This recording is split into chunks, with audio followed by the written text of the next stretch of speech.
just need. You will feel no pain anymore. No more defiance. Just give us your compliance. Welcome to the Sharpe Show. I'm so happy that you are joining me this evening. It is 7 p.m. on the East Coast, which means you've got to look at my mug. I don't make the rules. Actually, I do make them. I make the rules and I enforce the rules because I'm clearly a tyrant. You must look at my mug at 7 p.m. And I appreciate you showing up today. And if you care about this show, and I know you do, or you wouldn't be watching, then help me out and like, comment, and share. Let people know that you're doing it so they can see what's going on. It is important. It's the only way I get around the algorithms that are trying to get me to shut me down. So I need your help, guys. Please do that if you would. It's really important. Today, I am doing something I haven't done in a while. I'm actually bringing a guest aboard. I know it's crazy. Usually I'm such a narcissist that it's all about me. But this case, I'm actually bringing a guest aboard. I am bringing somebody aboard who I met actually at Freedom Fest. Someone who has written a book, which when I first heard it seemed to be an odd title. But I think there's a lot of cool stuff on it. He is the author of the Voluntaryist Handbook. I hope I said it right. He is also an activist and an editor at the Libertarian Institute, the man, the myth, the legend, Keith Knight. How are you, sir? I'm doing very well, Larry. Thank you so much for having me on. Absolutely. Happy to have you here. And if you want to kind of check out what Keith's doing, you can head over to the website, the link I actually put in the show description, or you can follow him on Twitter at Libertarian Inst, which I think stands for Institute. Inst on Twitter. Both of those would work. So, Keith, let me ask you. You had to put together this book. And basically, if I get it right, this is a bunch of essays. Is that right? 37 essays 37 and of them. 13 collections of quotes from books or just miscellaneous topics. So this has got to be difficult because when you do this, everyone thinks their stuff is good, right? So everybody wants their stuff in your book. So you don't put them in. Now they're mad at you, or why didn't mine go first, or why did mine go sixth, or whatever the case may be. I'm sure you had some of that to worry about also. But seriously though, what was the center that made you pick the ones that you picked? What made you think this is the common thread that will bring these things to bear? The common thread was making sure that this was a timeless message, that it could be read in 1 month, 6 months, and years down the road. Not just in English, but in Korean. We're working on a German translation at the time, as well as a French one. And if it's just about Barack Obama versus Mitt Romney's arguments with regard to the ACA, well, then we've not only passed that time, only a microscopic audience is really going to care. Right. So it had to be timeless for me. Right. And then second, it would have to advocate something on principle as opposed to necessarily talking about costs and benefits, which could change because it seems to me that gives a lot of leeway. It's saying, all right, so some people called government have the right to violently control strangers. Right. But if I'm able to really come also up people with, they know, not just strangers. Also people they know too. You think that they would give them a pass. Unfortunately, not in this religion. Right. So it's not just things that are temporary. I'd want it to be long term, and it's not just utilitarian. It would be principled arguments. So instead of the assumption being people have to follow the law, but maybe you could break it. The assumption I want to change is human beings own themselves. Therefore, they have the right to make any economic exchange they have that they would like to, unless they're initiating fraud or aggression against an innocent party. So you were trying to make it timeless. Oh, you read? Yes. You took my word. Yes, timeless. Timeless principles. So from there, I said, okay, I used to be a progressive, then I was a Romney supporter, and then a Ron Paul supporter, and then I became a voluntarist. I go, so who was it? If I just had to get a book and tell people, look, there's a million things I would love for you to watch, but if I could just ask you to read one thing, what would it be? And I liked Michael Malice's The Anarchist Handbook, Mhm. but it wasn't the number of those weren't the things that really persuaded me of this. Sure. So this book is a collection of everything that persuaded me to go from Ah. progressivism to conservatism to voluntarism. So this is the book when I tell anyone who's politically interested, I go, you might not end up agreeing with us, but if you at least want to know that Right. this is a philosophy going back, I mean, thousands of years, but at least to 1850. We have a great guy in France, Frederick Bastiat, who does a My great job favorite. laying out these principles. Yep, he's got a chapter in here. That's just a collection of quotes. So it would be hard it was really hard for me to read the law the Sure. first time. I think I was like 13, and I read it because Ron Paul was asked, what book would you recommend? He said the law. I read say it. that all the time. That's mine too. Really? Yes. Yeah, so I read it and I go, there's not much in this book. This isn't a very good book. Well, that was just me being ignorant. I didn't Right. understand. I didn't appreciate what I was reading. I read it again years later and I go, oh my gosh, this is brilliant.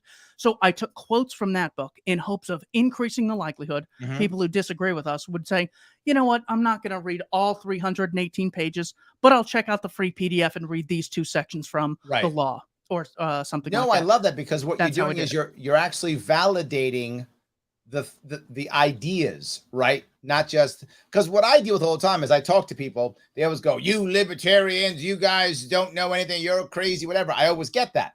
But you're actually saying, no, here's a book that will show you that whether you're left or right, that you can move towards that. I think that's great. That's a great thing. By the way, you already have fans. John says, great guest. So you've already got fans. Thank you, John. Yes. Appreciate it. Keith Wright, who actually literally rhymes your name, says, I just recently bought the book. Looks good. I love that. You already got friends. I love it. What a great audience. Thank you. So I guess the point I want to ask you though is you have a section, and you've written about this yourself a little bit, the idea of ending the culture war. Now I bring that up because in New York, that's all we do is culture war. I mean, the country's in culture war, but where I am in New York is culture war. As the world burns, everyone worries about the culture war. So at least I'll be on the right side of the culture war when my house goes up in flames. I mean, that's kind of how people are right now. So if you have a way to help end this culture war, my ears are wide open, my friend. Please help me out with this. It seems like whenever I was attempting to learn about politics, either through the media, TV media, the newspapers, professors, asking friends and family, it always seemed like there was a division, as Thomas Sowell famously said. People want heroes to love and villains to hate. Yes. That's really what they're going after. It 100%. seemed like the thing about these villains was nothing I could really sink my teeth into. It's the rich. Well, I know some Right. rich people and they're nice, and I'm actually rich compared to a lot of people in a third world, even though I'm not exactly driving a Maserati over here. Right. So is being rich necessarily bad? If a poor person became rich, is that something uniquely evil? And then it changed to, well, it's actually the Muslims, both the Taliban and Al Qaeda. So it's really Muslims in the Middle East. We could have peace on earth if they didn't just hate us so much for our freedoms. And then you look into that story, and it turns out it's blowback from Iraqi sanctions, the bases in Saudi Arabia, and allying with Israel while they commit atrocities against the Palestinians. So I go, all of these divides are totally fake. And what do we have today? We have to be anti all of Russia and pro all of Ukraine. Right. We have to even support Al Qaeda in some cases when they're Jabhat al-Nusra fighting Assad.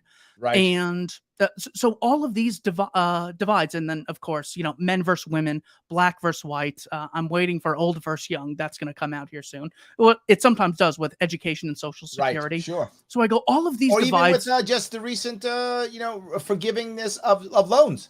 Yeah. That's really happening too. Sure, they're bringing that up also. Of course. Yes. I think you're totally right. Yes. So all of these divides, it seemed like I couldn't really, bite into and get something principled out of them. And then I came across. I really wish I had been taking notes earlier in my research. But if I had to guess, it would be Ron Paul who introduced me to the idea that there is a divide. People in the world who achieve their ends voluntarily versus those who do so violently. Sure. And the biggest manifestation of this violence in this natural selection process of, someone doing it on a small scale is likely Mhm. to get caught, is likely to get isolated with. The most successful people occupy an institution called government. Now, government does a Yeah. lot of things. They do, schools and roads and all this. None Sure. of those are unique defining characteristics of this thing called government. The only thing that we could say is unique about it is it has the wide scale recognized right to initiate aggression against peaceful people, make unilateral contracts, Mhm. and make calls on property they didn't justly acquire through homesteading or voluntary exchange. So once I started hearing, it's not rich versus poor, it's not white versus black, it's not foreigner versus domestic person. Those are accidents of birth. Someone's born and we already know if they're the good guy or the bad guy. Right. No matter what they do for the rest of their life, we know Right. their skin color. Maybe if they can get accepted and get a license and a passport, then they could become a good guy. I mean, it's just so Right. brutally exhausting. So before you come- go there, though, yeah. Gene is asking an important question. Gene says, "What's the name of the book, and how does the author spell his last name?" So she wants to buy this thing. So you better help her out, Keith. Come on, help her out. The name of the book is The Voluntaryist Handbook. My last name is Knight, Knight. First name is Keith, Keith. So can they just go to Twitter and get the book? Do they have to go to the website and get the book? How do they get the book? You can go to Amazon.com. You can go to There we go. BarnesandNoble.com, and it's for sale there, both Nook and paperback. I know a lot of people don't like Amazon, so I got on Barnes and Noble. If you don't have the money because you paid off your student loans only for them to be forgiven for everyone else, there's a free PDF on Odyssey.com. You can also get a free PDF on archive.org. That's what I link a lot of people to who are progressives, conservatives, minarchists, who are sort of interested, but they don't want to be funding, someone terrible like us. Gotcha. Philip okay. is now bugging me. He says, okay, boomer, old versus young. All right, Phil, I'm a Gen Xer, by the way, wise guy. I'm not a boomer. I'm a Gen Xer. I act like a boomer sometimes, but I am a Gen Xer. So yes. So Keith, what are you? What generation do you fall into? 1996, I'd be a millennial. You're a millennial. There we go. Millennial, yeah. I'm a Gen Xer. So Phil, you're like a Gen Z baby. I'm kidding. I'm just teasing you. I'm sorry. Keep going, Keith. I apologize. So once I was able to really find a principal distinction as to whether I can now determine who is the good guy and who's the bad guy in the situation, even when it's like very isolated, is it Israel versus Palestine? I was raised Jewish and I went to temple, I was bar mitzvahed and everything. So my understanding of the Israel-Palestine conflict was, I mean, it's close to like fake or a Santa Claus fairy tale that you can get. It was like Israel had just always existed and Jews were living there. And then people started hating us because we were the chosen ones. I mean, like it was so dumbed down and it's very sad. And it doesn't help. Hold on. I want to go to an important part. You said you went from, if I remember what you told me, you said you went from progressive to conservative to voluntarist. Is that correct? Yeah. What made you a progressive? What made you go there? Was your family progressive? Were your friends progressive? Like, what made you a progressive in the first place? Most people, not all obviously, but most people, they tend to initially absorb their politics from their community, right? That's what most do. Was that you or something different? Yes, that was me. I was so young at the time. Obama was running in 2008, and we would go up to my grandparents' house in Sedona. And when you're a kid, you can't appreciate the beauty of Sedona or the hiking and all that stuff. So we would just sit around, and I'd listen to them talk politics. And it just seemed like the divide at the time was there's people who want to give others things. The Democrats want to give people housing, they want to give people health care, but other people, literally, not just a few, millions of people vote for others to just not have those things. And it just seemed so incredibly ridiculous that the only explanation is they're suckers for the rich, the Vanderbilts, the Rockefellers, the Koch brothers, or they really do not like the fact that the up-and-coming representative of this democratic ideal is a black gentleman. So therefore, it's a mixture of classism and racism, and that's what we need to start focusing on, because how could you be against giving someone something for free? And then it was sort of hate-watching someone like Glenn Beck, because it really was shocking to be, 12 years old and you think there's millions of people who just don't want others to have food. This is totally wild. I see. I gotcha. So And then that's kind of Glenn, where you yeah, came as a progressive. yeah. But Eh, then was there a moment where you were like, no? Do you remember a moment when you're like, no, this isn't working? And if you did you immediately become a conservative, or was there some space in between? it was very slow, It was slow. going from every monolith from one progressive to Mhm. conservative. I had watched Glenn Beck because I go, I got to see what these people are saying. I Right. mean, it makes no sense. Are they just so evil? Are they so dumb? Maybe we just need to fund education more and sort of weed these idiots out of society. And he It's had just mentioned underfunded, Keith. That's it's the problem. it's always underfunded. Um, so Glenn Beck had made the point that a part of the Affordable Care Act, of course, more regulations, you're going to have a lower supply, higher cost of healthcare. There's a lot of utilitarian discussions. He Mhm. then mentioned an aspect of it called the individual mandate. Mm, And he said, look at this. It's some people, government, forcing you to do something for your alleged benefit. But if it's really for your benefit, you should be able to do it voluntarily. So this law is unjust inherently because it forces people. It I forces see. totally peaceful people. It's not like we're going to pedophiles and rapists and thieves. A peaceful person can't just live the way they want to without the state mandating they buy Got it. something, and not just the state. This total jerk of a total jerk who's running the system at the time. Um, So to be clear, someone like Glenn Beck that you initially were watching almost like a hate watch, like, these are the bad guys. We got to see what the bad guys are doing. That someone like a Glenn Beck actually began to move you away from what your community was kind of telling you was right. yeah, that Okay, that's what happened, and that's then great. And then it was surprising to see someone like Ron Paul talk about the actual cause of terrorism because a part of it had to not add up. I mean, people just hated us for our freedoms, and then we increased the size of government. Government's here to keep us safe. Yet after an attack, they get more money and more power. So it's like it didn't make sense. But what do I know? I'm just a So let civilian. me go to the Yeah. next piece then, if I could. You were progressive, watching shows like Glenn Beck and the like. You begin to shift more towards conservative. Did you become a hardcore conservative? Because I noticed that many times when people feel strongly about one, and then when they turn hard. I think it's a common thing I find. Not always, but I think it's common that I'm a hardcore leftist, and then they become right. They become a hardcore right, or they're right to go left. They can become a hardcore left. The same personality of being I'm all in tends to simply shift to the other side. Did you find yourself that way, or were you more kind of a middle of the road conservative? I was definitely a hardcore You were conservative, hardcore. and Mhm. and even now, and I think you're totally right with that observation. I think what happens is you certainly at some point you feel like you've been scammed. I Mm, really felt like I had been lied to. yeah. America invented slavery, capitalism invented poverty. To find out those things were not even close to being true, I was so pissed off that I wasn't sort of interested in passively mentioning, the ideas that I now believe in. I was like, I'm kind of waging an intellectual war on these people. I'm going to make them feel like trash just like they did to me and Well, help it's funny. people, get educated in the meantime. You say that, and there's a thing that I think you and I share on this. What I always wanted to believe as I was growing up was that somebody would save us.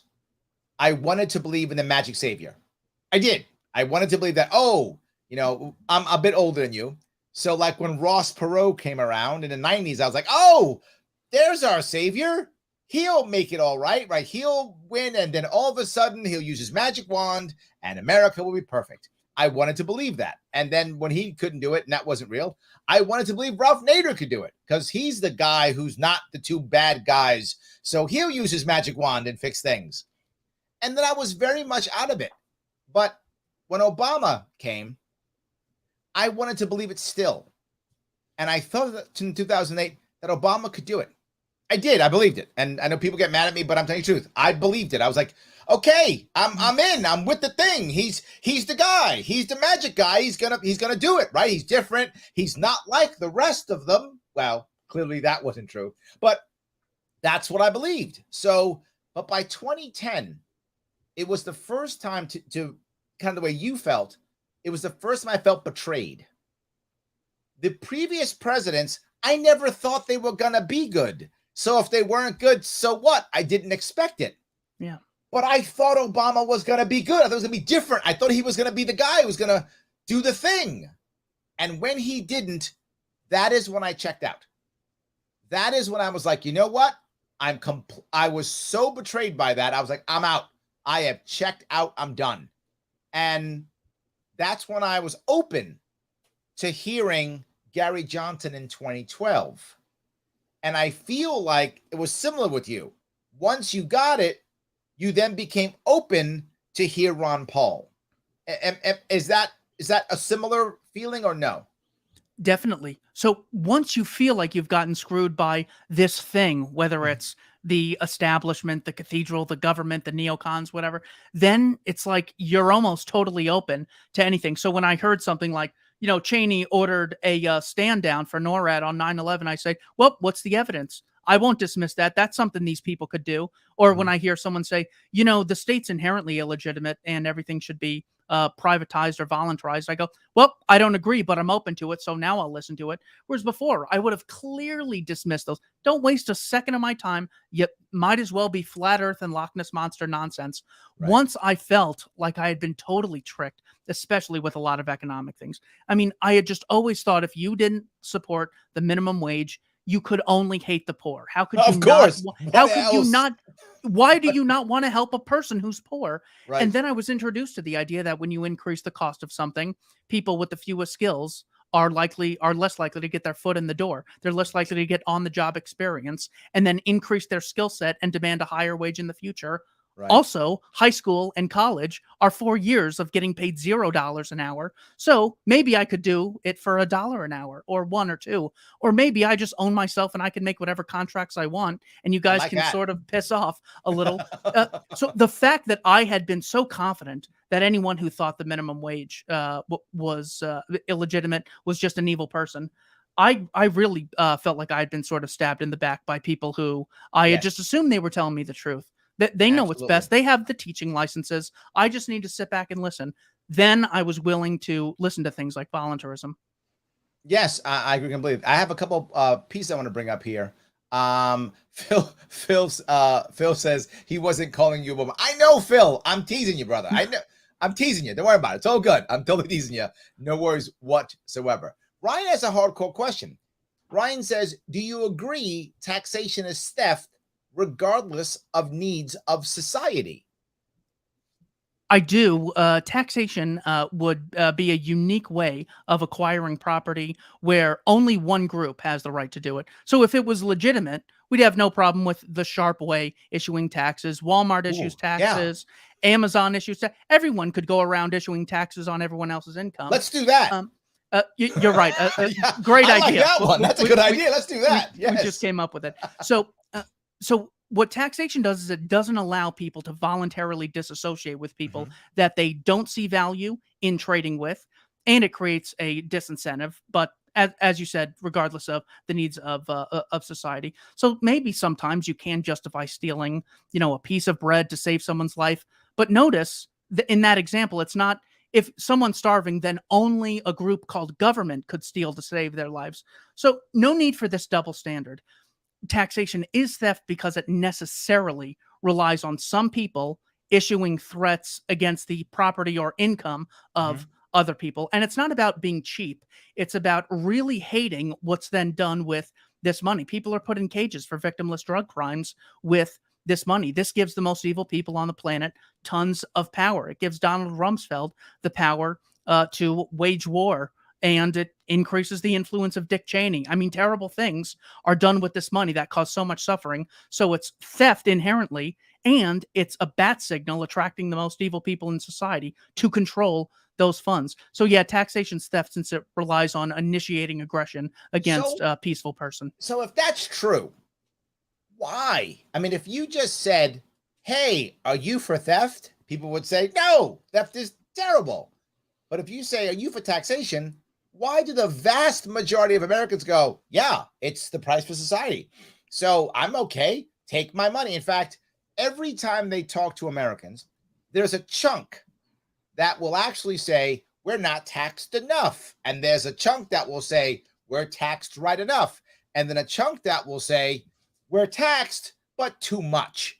But still, the vast majority of Americans still think taxation is a good and just and appropriate thing. Why do you think that's true if it's theft?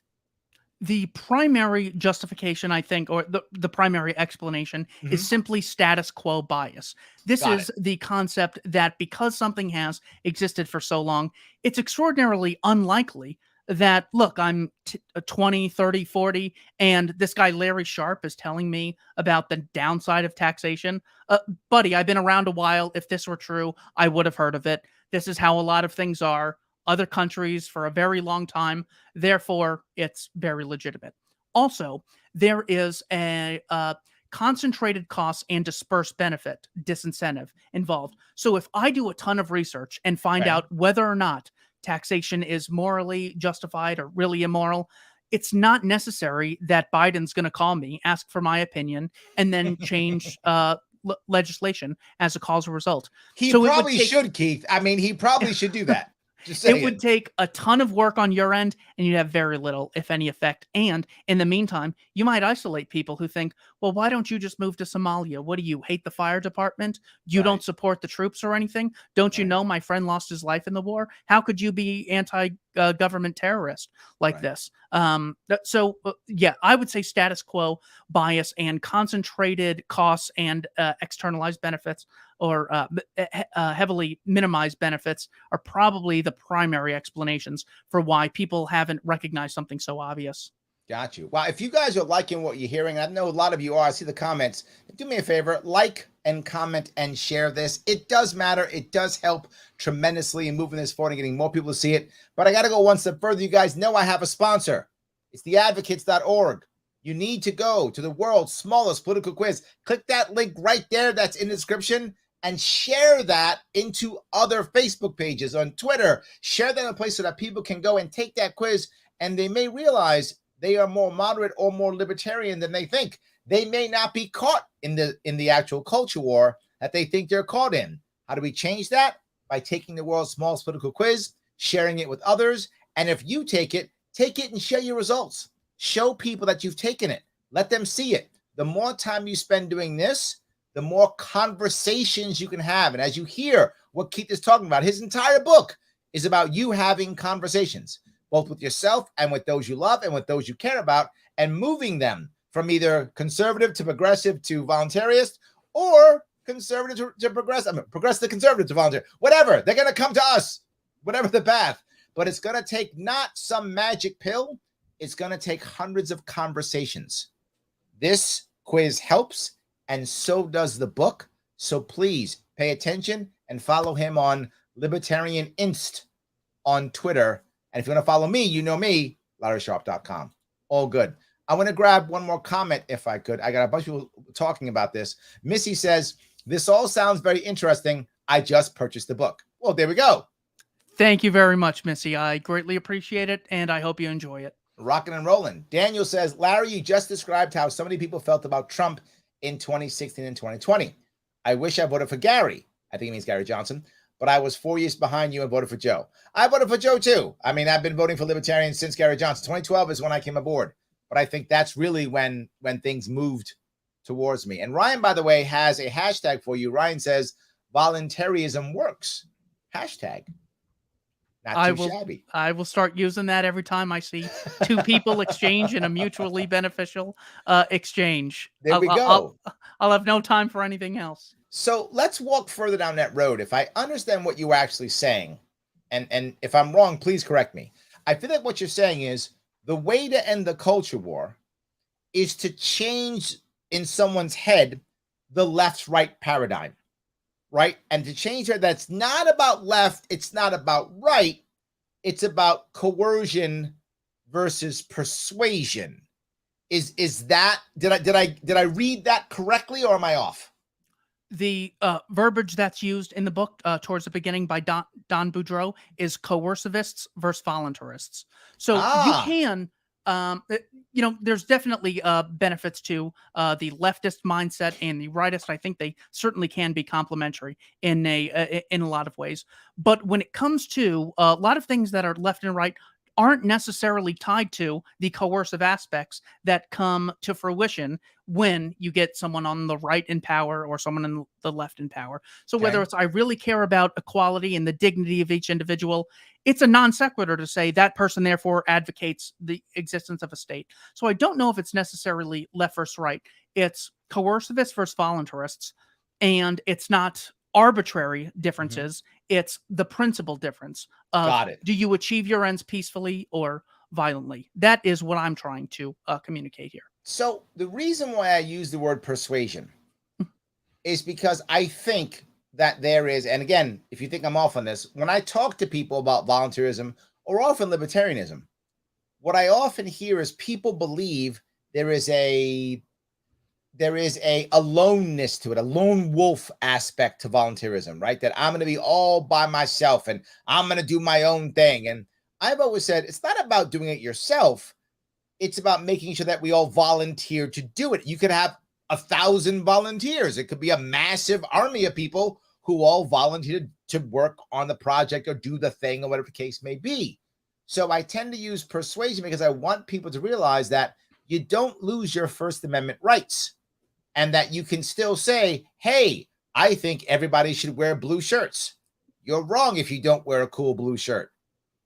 But I'm not going to force you to wear a cool blue shirt, but I'm going to try to talk you into it because I think it's the right thing for all of us to wear cool blue shirts. By the way, that is true. So anyway, but because I'm wearing a blue shirt. But anyway, the point being that that's why I use persuasion, because I feel like I want the image to be, we can still be part of a team. We can still be activists, right? We can still get stuff done, right? We can still move things, but we're moving it through our works, through our example, through our community versus just, if you want to do it with me, you can. I mean, am I off on this?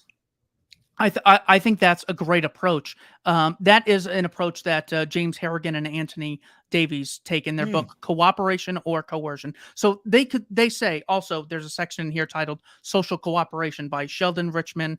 He's a left libertarian, and he makes a great case for this, that anything you do when you're reading a book all by yourself, well, I bet you're using a light, which you didn't invent. You probably didn't write the book. You probably didn't chop down the tree to make the paper. You didn't invent the language that the book is written in.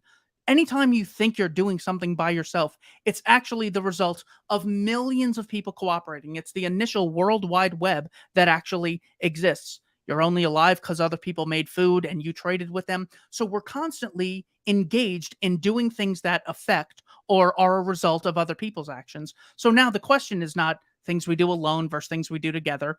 Alone doesn't exist. The question is, are we going to cooperate peacefully, or are some people going to initiate violence against others? Are some people literally going to claim ownership over the bodies of others? And I don't just say that to be, the sort of bombastic and, just try to make a slavery analogy, but literally when it comes to something like wars that murder people, that is literally the mindset of disrespecting self-ownership, with putting people in jail for victimless crimes. Julian Assange might be the best case. The cops killing Tony Timpa on camera, knowing they could get away with it, and it's on their body cam footage. I mean, this is the mindset that some people own the bodies of others. It's been around for a while, and I hope this book can defeat it. I know I'm pushing on a culture war thing because I just feel it's so salient with us right now, right? But then how do you get through to somebody who says, Keith, you don't get it. These people, whoever are the other, these people are evil, right? So it's okay if we own their bodies or send them to war or put them in jail or dehumanize them in whatever way we think appropriate, right? You saw recently Sam Harris. You might have heard that. Sam Harris talked about how he thought it was fine to have a conspiracy and to end democracy as long as Trump doesn't get into power. And people took it as he doesn't like Trump. And I was like, no. He believes that Trump is literally evil and therefore you can do anything to stop him. That's clearly where his mind is. So you're saying, let's shift into this mode, but there are groups of people who think the other is evil. right? Keith, they're not gonna listen to you. Keith, they're evil, right? The lefty people are gonna kill us, or the righty people are gonna kill us. So they're not gonna listen to you because they're evil. And because they're evil, do I really have to give them respect and listen to them and stuff? Can't I go off and kill them and put them in jail? I mean, they're evil. How do we get past that mindset?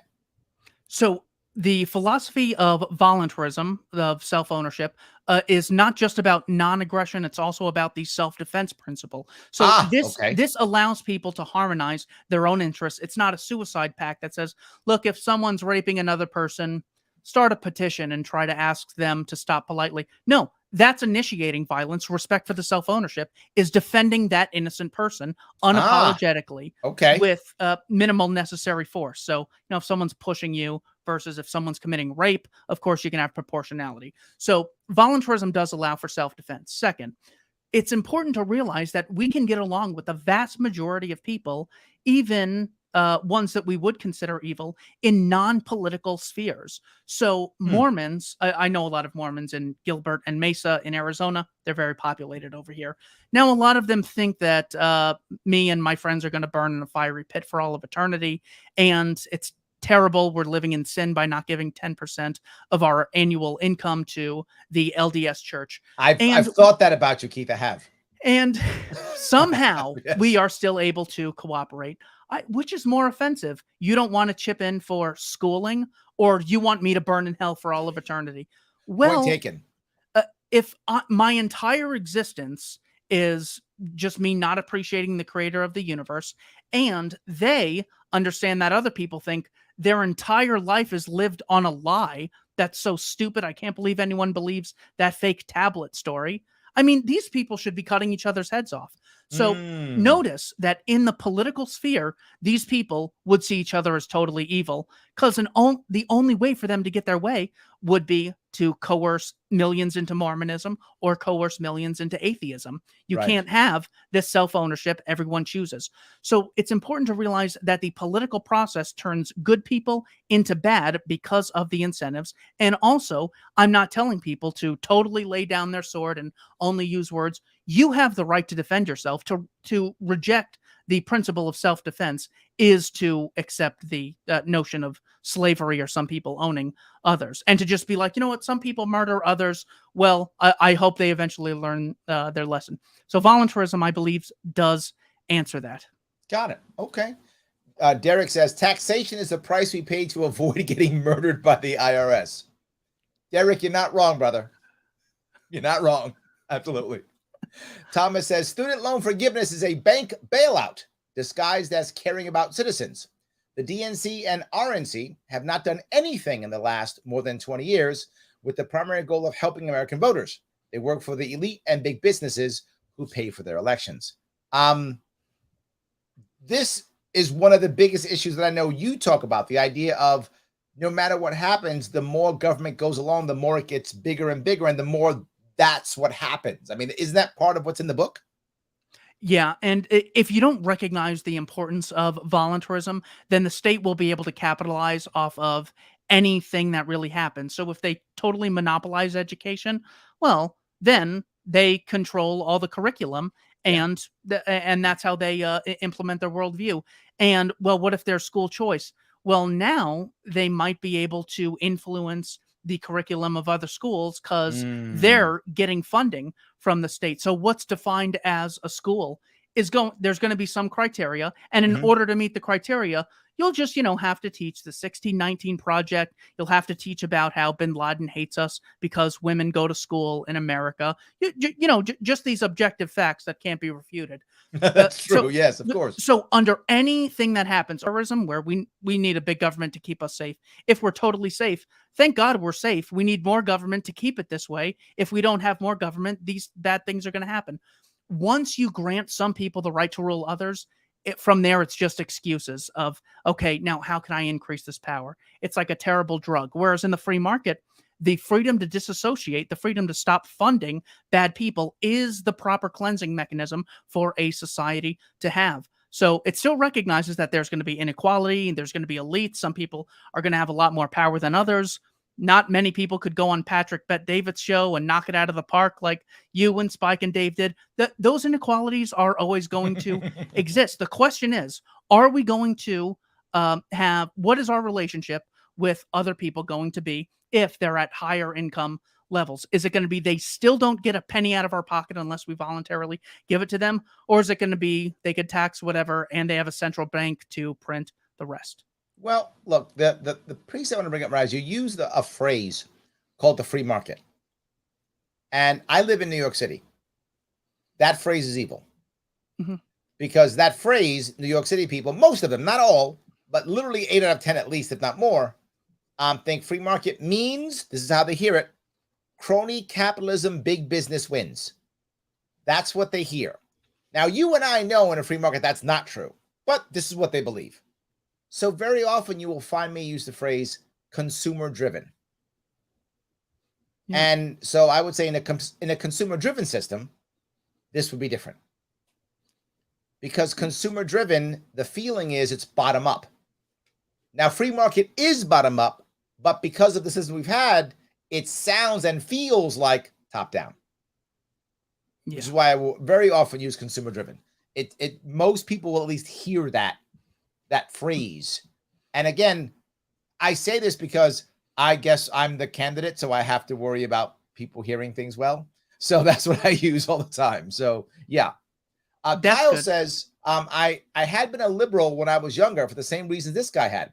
I did switch to Republican, though. I had gone partyless until I found out about the Libertarian Party. Huh, okay.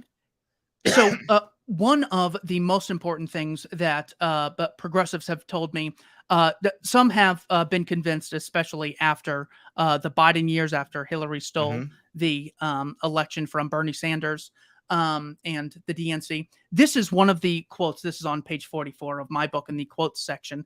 This is from Thomas Sowell. He said, "The very same people who say that government has no right to interfere with sexual activity between consenting adults believe that the government has every right to interfere with the economic activity between consenting adults." So when you take something they already believe in, the right of gay adults to not only engage in intercourse, but also to contract in the form of getting married.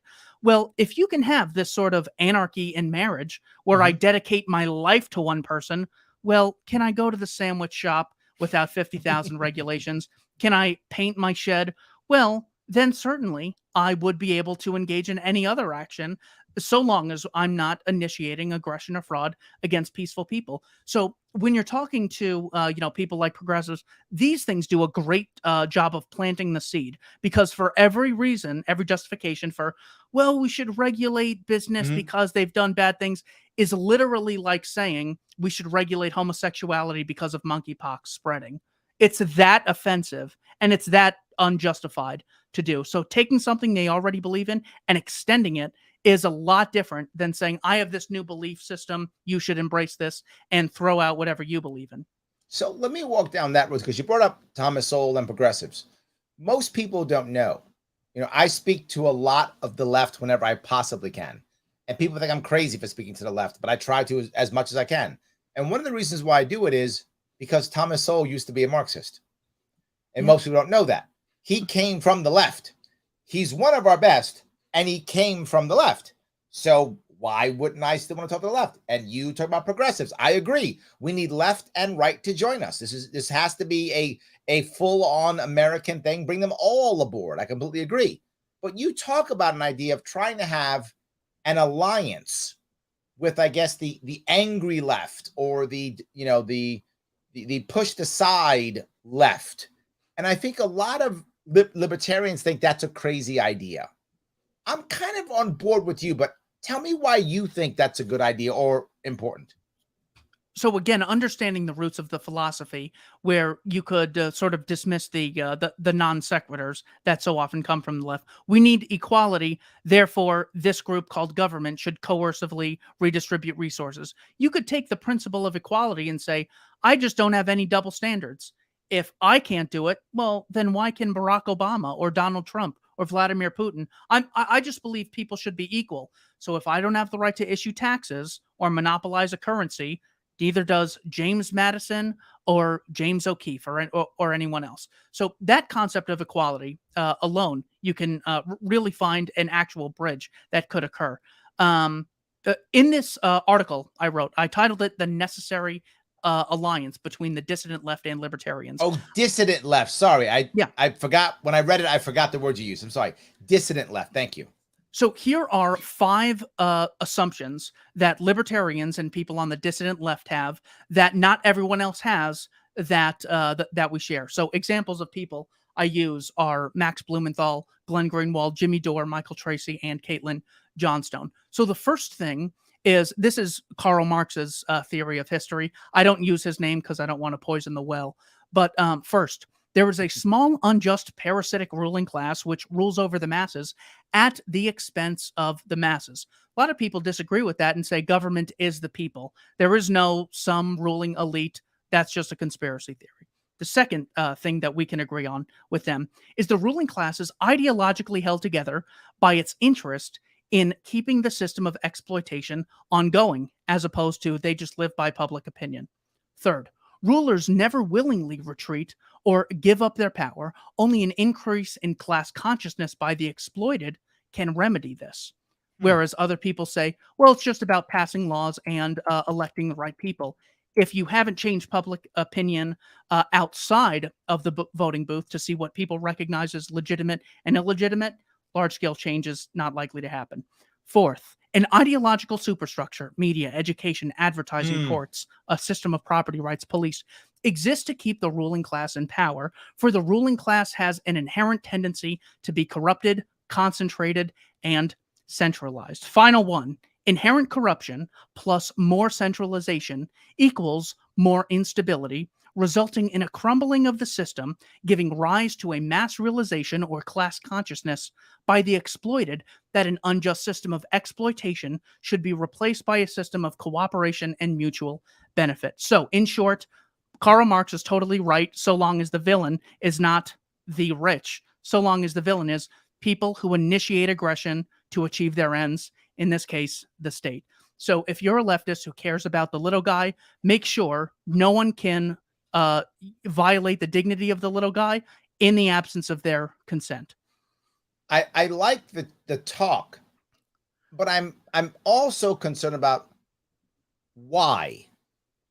Right? Why not look for already libertarians or people who have checked out or whatever.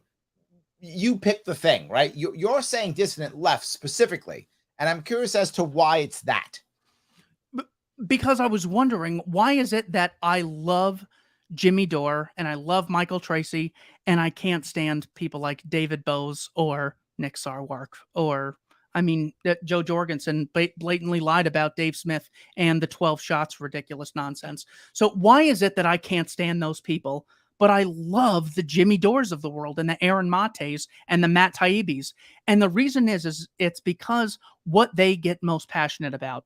And in this case, with the dissident left, nothing comes close to their hatred of the evils of the warfare state and the corporate state, which relies heavily on bailouts at the expense of others. So because that's what gets them passionate, I see them and I go, gosh, I get that there's a lot of economic disagreements that we have in central banking, we disagree on, and state education or state schooling. I refuse to call it education. There has to be something there. So I tried to really narrow it down, and it's an article in here titled "An Austrian Marxist Class Analysis" by Hans Hoppe. So he originally came up with the idea. I tried to modernize it in this article that I was reading to you. His is written for academics. I tried to make it so the average progressive could read and understand this. So that's my reasoning, because they get so passionate about the most important thing. There's a point that I've been saying is that I think if you are someone who is a Democrat or lean left, the Democratic Party hasn't made you happy, right? They haven't given you what you want. The results that you're looking for, they haven't given you. And I think if we could show them how we could give them the results that they're looking for, I think you're right. I think the left could come to us if we can show them, hey, we have a way of giving you what you want, right? You want to beat up the man? We could do that too, right? We can tell you how to beat up the man. Of course we can. I think you have that. That's my point. I like that. That's good. Elliot says, I don't know if you believe it, but Elliot says, is the oncoming economic collapse, is it coordinated on purpose, intending to force an essentialization of economic energy and food supply? Do you think that this is being done on purpose, or is this just happening? Do you have an opinion on this, Keith? Yes, there's certainly an incentive for such a thing to take place, but also, so that could be the long-term incentive, but also there's the short-term incentive of the people who have a lot of power and influence just have no incentive to say, whoa, we might need to stop this gravy train. We might need to start voluntarizing things. If you guys don't want to chip in for this stuff, we got to let interest rates be decided by free market exchanges, not Janet Yellen anymore. That would take so much for someone to say, and they would never get on the media, so it doesn't really make sense. So in that sense, it can certainly be said to be on purpose. I don't feel know if like it's just laziness almost. Like I feel like to your point, if you really wanted to make, say you're you become, mayor or congressman or whatever, and you're like, wow, this system's terrible. We have to fix it. Oh my God, libertarians are right. For you to be able to make anything happen, you're moving a mountain. Or just take the money and shut up, man. Like that's kind of what happens when they walk in, right? Take the money, shut up, stop rocking the boat. Here's some cash.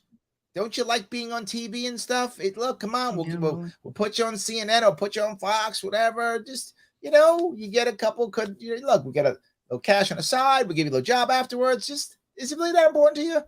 And I think a lot of people go, money's nice. That's what I think happens often. And maybe I'm wrong, but I feel like the simplest answer is probably the actual answer. I don't think it's on purpose. I don't think they're savvy enough. And you have to realize the human mind's ability to justify itself. So yes. As if we had, been around while the Japanese emperor was ordering people to go in and murder Chinese civilians, the likelihood that we would have, been totally different than how people in Japan were at the time, they would have justified it. Well, you know what? If that communist Mao Zedong is going to come over and take over China, if we don't go in there, I don't love it, but that's what you got to do. Or say the same thing about slavery historically. One of the most famous examples, or the most important one, would be Jeffrey Epstein's justification for his horrible crimes. This is according to Brad Edwards, who was an attorney for Virginia Roberts and close with Maria Farmer, a lot of the victims. Brad Edwards, very reliable source, by the way. That's why I believe this. I've followed his work for a while. He got to Jeffrey Epstein and he said, why are you fighting this? We got, 52 girls who have the same exact story. Very few of them know each other. What's your end game here? And Epstein more or less laughed it off and said, I took these poor girls and gave them the life of luxury that all their friends would probably kill for. Wow. So when you take something like that's some cope right there. Wow. Yeah. Well, Richard Spencer, was asked about, can't you admit that was terrible to, take people from Africa and enslave them? And he said, well, the blacks have it a lot better in America than they would have had it in Africa. Therefore, they've directly benefited, and and blacks should actually support a system today of white supremacy because it's so beneficial for them. Anytime someone wants to justify something, the human brain's ability to do so, it just knows no bounds. Other than that, maybe it could be. Very well could be on purpose, because there's that Klaus Schwab is just so evil. Fauci is incredibly evil. Cheney, obviously. So it very well could be, but that's something that's so hard to prove. And even if I could prove it, then people would say, oh, we just have to elect the right people who aren't conspiring against us. And then everything will be great. No. Yes, we're back to where we started. We're back to exactly. It's all good. I love it. It's good. CT is your man. He says, Keith's the man. It sounds like that's true. I like that. You have fans. Cooper. So if you care about Keith, you know what you can do? You can follow him on Twitter. Libertarian Inst, INST on Twitter. So if you like to, or also head up to his website. What's your website? Libertarianinstitute.org. Bingo. Head on over there if you like it. Also, do me a favor. Support this show, the World's Smallest Political Quiz. If you could take that, share that in other places so that people are having more conversations. This kind of conversation has to happen more and more and more if people care. then they can watch this interview and have conversations. More conversations, the better off we're going to be. And someone actually just said here, hold on. Kelly just said, I took it after you went live the other night. It confirmed what I've known since I was 15. I'm an anarchist libertarian. Kelly, you are hardcore. I really like how that quiz could help open people's eyes to what they really align with. Well done, whoever created it. It's great. Yes, it's actually called the Nolan chart. And it was created like 50 years ago. So it was good. So I appreciate that, Kelly. Thank you for that. I appreciate that. I will plug this as well because I met those guys at YAL 2022 in Florida, the conference. They had a great table. Everyone was so nice. It was they had to have had more people than anyone else. Just circled around taking the quiz. Each question would lead to a big conversation. I think World's Smallest Political Quiz is an excellent contribution to at least lowering the amount of tensity that we have because you're asking open-ended questions in a conversational format. Absolutely, 100%. Ryan says, nice mug, Larry Sharpe. How can I get one? Here's a nice mug. It is. It's my Sharpeway mug. Yes, you can. You can go to sharpeway.com and click shop and you get a cool mug. Or you can get a Larry Sharpe for Governor one too. LarrySharpe.com/shop. Either way, cool mugs are all the rave. Absolutely, 100%. Yes, I love that. Bill, he's been watching you. Bill says, I was just listening to Keith on Part of the Problem. He's a great voice for liberty and worth the follow on all social media. You've got some friends here, Keith. Look at you go. Thank you, Bill. I appreciate that, sir. I like that. Andrew says, Lib Unity. Oh, I like that, Andrew. I like that idea. I do. It's hard to get, right? But I think it's great. The more we can be together, I think that's going to help us tremendously. It's just very challenging to me. So Danny says, that makes no sense to me. The left loves big government. You know, what I get from this, Danny, is that I feel like the left, for many people, they don't really understand that there's actually a division there. There's what people on the left call leftists and what they call liberals. What people on the left call liberals, these are more like people who like the more standardized Democratic Party, right? That type. And leftists, they're more hardcore. They're more about socialism and taking action and fighting the establishment. That's kind of how they see it. And the best example I can give you is if you look at someone like Howie Hawkins. Howie Hawkins of the Green Party was also the socialist presidential candidate back in 2020. Howie Hawkins is pro-Second Amendment. Why? Because he's hardcore socialist. You go left enough, you get your guns back, right? Because that's how that works. You go far enough left, you get the guns back. So yeah, I got you that one, Keith. So yes, so I think that's the part we're talking about. The people who are unhappy with the establishment, I think, is what we're talking about here, not establishment Democrats. If I'm right, Danny, I hope. Am I making sense, Danny? Am I making sense, Keith? Yes, I think so. There are a number of characteristics of the left that don't necessarily lead to a big state. So if you want to really help those who are vulnerable in society, maybe you could be one of the many, many people that work at food banks or homeless shelters or drug addiction recovery centers. These aren't some made up things that I think might exist in the voluntarist fake future of mine. They exist today where people help the most vulnerable among us. That's something the leftists could do voluntarily. If you say, I want everyone to have access to healthcare and I don't want that person to have a credit card or money or anything, well, what you could do is have the AOC fund where all the billions of leftists across the planet just use their PayPal or Indiegogo or GoFundMe or Kickstarter, and they're all going to chip in. Now, that's where the rubber meets the road and they have to bear the cost of their ideas. So I don't know what's going to happen. However, they absolutely have the right to make it happen. And Larry Sharpe does not have any right to stop them from doing so. They just got to let people opt out of it. So much of what they really want can be achieved voluntarily. The ideas of making sure the most vulnerable are helped, making sure that people are living with dignity, because a lot of inegalitarianism that can be voluntary can make people miserable. Think of any time you've been rejected by a job or by someone you had a crush on. This could really make someone depressed. We're not asking for the state to intervene there. Maybe that's where leftists can step in and help people stop being so depressed and live a more virtuous lifestyle.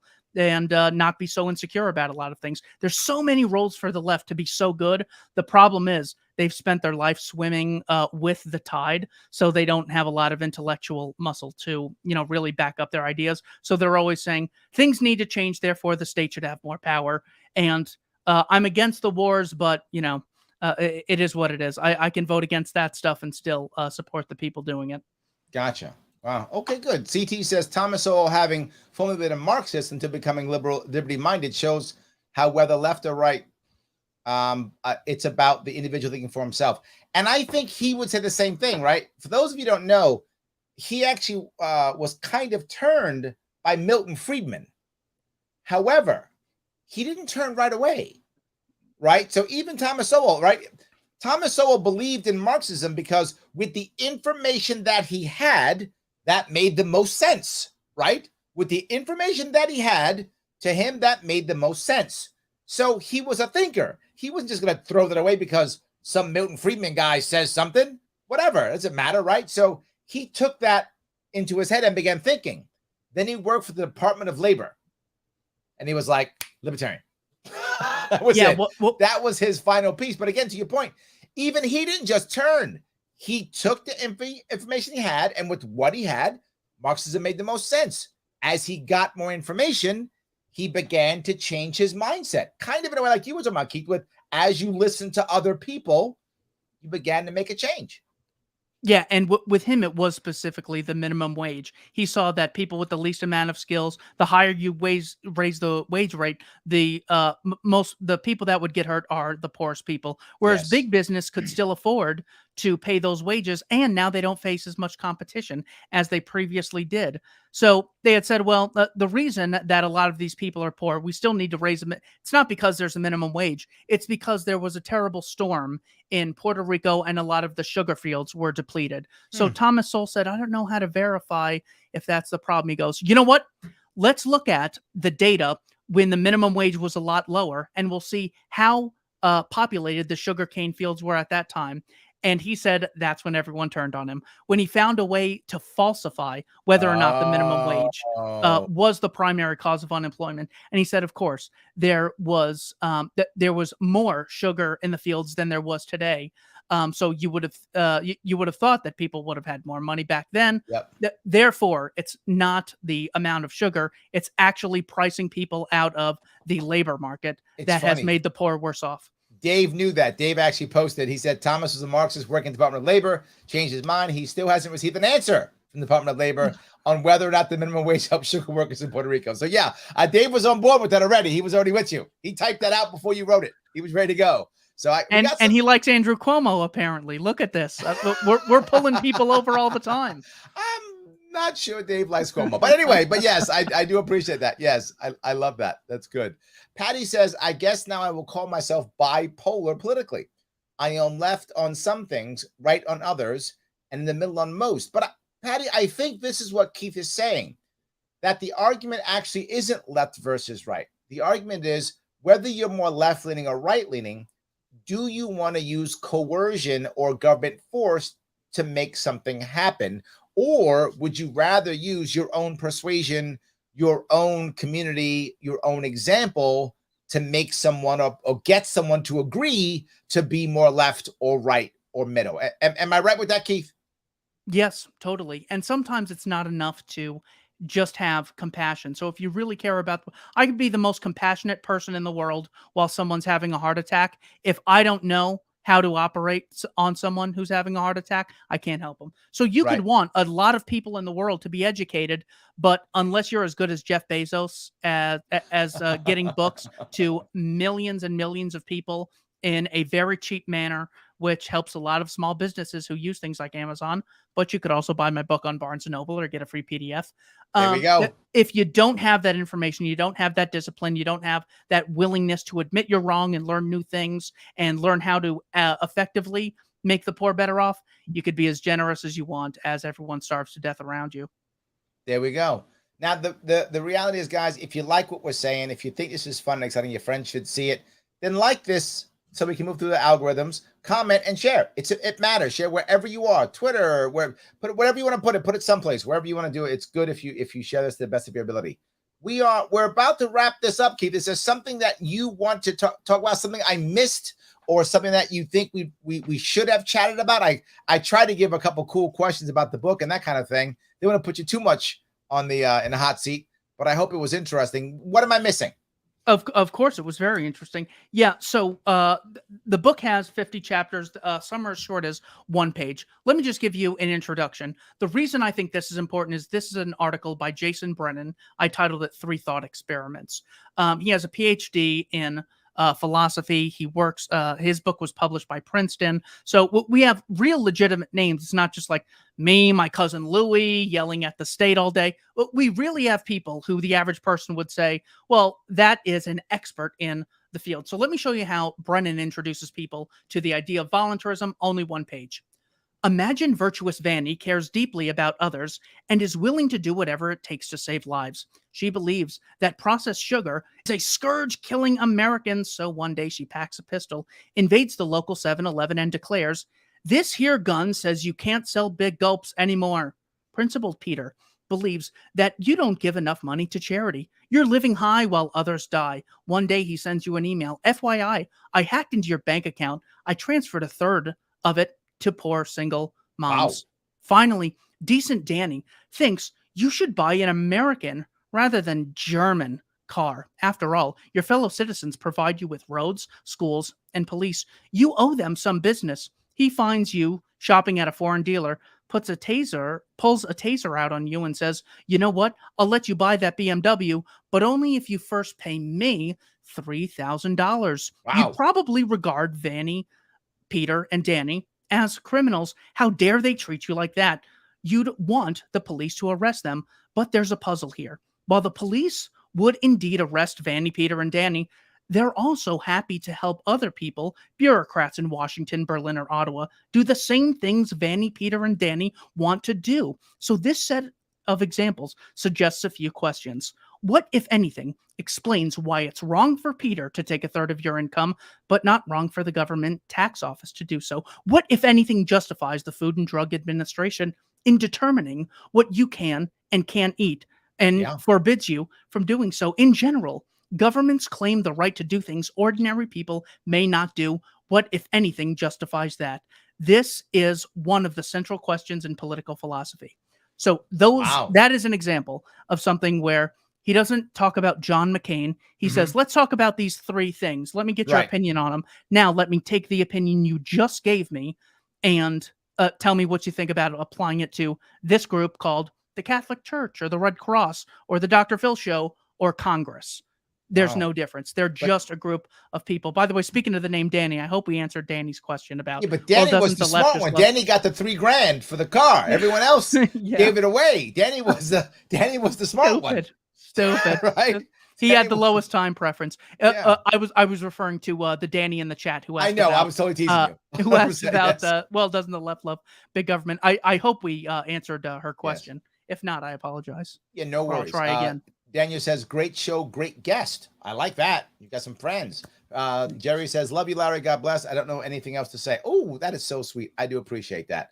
Well, guys, I want to say, please follow Keith on Libertarian Inst on Twitter.